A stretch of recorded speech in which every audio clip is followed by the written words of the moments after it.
आवास योजना में पात्र हितग्राहियों के नाम आवासीय सूची में न आने की शिकायतों पर शमशाबाद विधायक राजश्री सिंह वार्ड नंबर 1 पहुंची, जहां उन्होंने देखा कि गरीब लोग जो हकीकत में आवास योजना के पात्र हैं उन्हें आवास योजना का लाभ नहीं मिल पा रहा है और उन्होंने तुरंत पटवारियों को बुलवाकर उनसे जानकारी मांगी कि इन लोगों को पात्रता की श्रेणी में क्यों नहीं लिया गया और पटवारियों को फटकार लगाते हुए कहा कि यह गरीब लोग ऐसी हालत में कच्चे मकान में रह रहे हैं। इन गरीबों के मकान नहीं बनेंगे तो क्या अमीरों के मकान बनेंगे?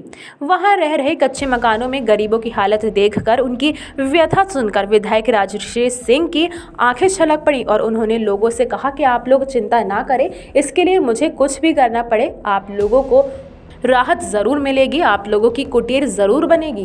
के द्वारा अभी निरीक्षण किया जा रहा है शमशाबाद के वार्ड क्रमांक 1 पे और हम लोग देख रहे हैं कि आप निरीक्षण के दौरान काफ़ी भावुक हो गई हैं। क्या कुछ स्थिति बनी है इसके कारण ऐसी स्थिति आई? मैंने कभी सोचा नहीं था कि डिपार्टमेंट के लोग जिनकी ये रिस्पॉन्सिबिलिटी में लगा रही हूँ कि वो जाके और जांच करेंगे।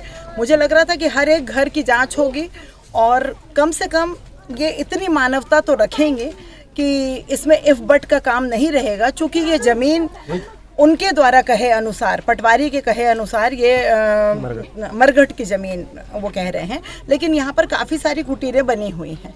कुछ ऐसे मकान जो कि मुझे देख के हम 1 घंटा भी उस घर में नहीं बैठ सकते, वहाँ लोग रह रहे हैं।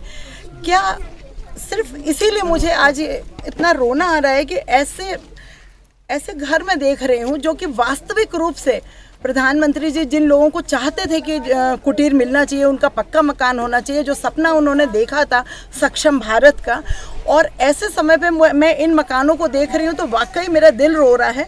और मैं इन जो अभी नई नई नियुक्तियां हुई हैं पटवारियों की, ऐसे बच्चों को मैं ये समझाना चाहती हूँ कि संवेदनशील सरकार के यहाँ तुम काम कर रहे हो, उनके कर्मचारी हो, और तुम कितने निर्मम तरीके से काम कर रहे हो कि ऐसे में तुम ऐसे घरों को देख के भी तुमको ये समझ में नहीं आ रहा है कि ये कुटीर के पात्र हैं या नहीं है।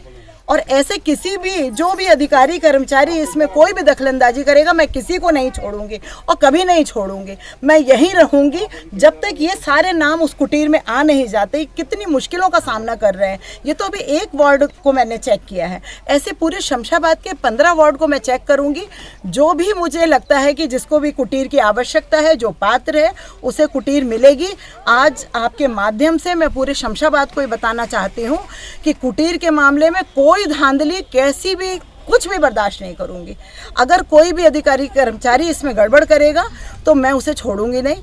और अगर निर्ममता से काम करेगा, अगर वो बहुत ज़्यादा अपना कलम को देख के काम करेगा, तो भी हमारे सामने बैठे हमें बताए कि क्या इसमें पात्र है और कैसे उसको अपात्र घोषित किया है।